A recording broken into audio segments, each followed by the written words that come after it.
It's Augusta like you've never seen it before. We're taking you high in the sky, giving you a bird's eye view of the Garden City, some of Augusta's most iconic spots and hidden gems, and you might even learn a thing or two along the way. This is Aerial Augusta.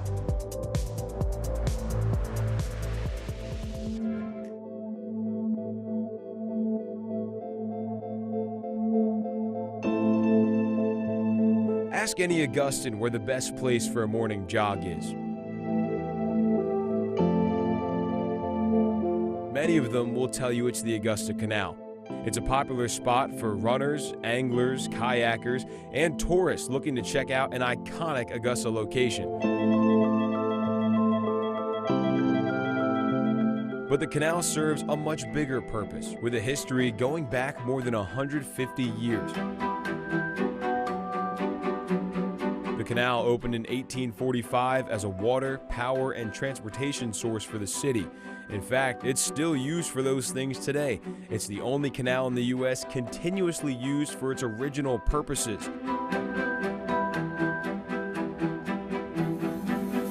2 years after the canal opened, construction began on the first factory there, a saw and flour mill along the water. Growth along the canal really took off during the Civil War. Augusta was one of the few manufacturing centers in the South, which led the Confederacy to design and build the Confederate Powder Works there. The 28 buildings stretch more than 2 miles along the canal. Today, only one structure from the original powder works still stands there, the 150-foot chimney. It's one of the most recognizable features of the Augusta skyline. A local Sons of Confederate Veterans group spent 8 years raising nearly $200,000 to restore the chimney. That restoration took place over 4 months from November of 2009 to March of 2010. There was fear Augusta would be destroyed during the Civil War in William Tecumseh Sherman's March to the Sea, but the former U.S. general left the city intact. As the city grew in the late 1800s, so too did the canal.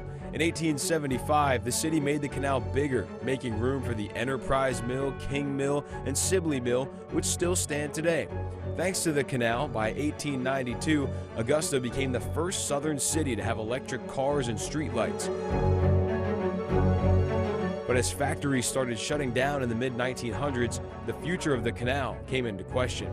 There were talks of draining it and building a superhighway, but things changed in the 1970s.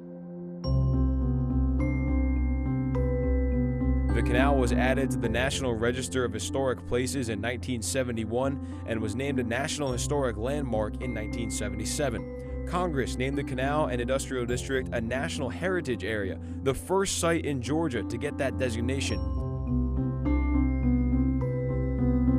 By 1989, the state had created the Augusta Canal Authority, the same group that still has jurisdiction over the area today. A decade later, they started giving tours in boats inspired by the cargo vessels that once took farm goods across the canal.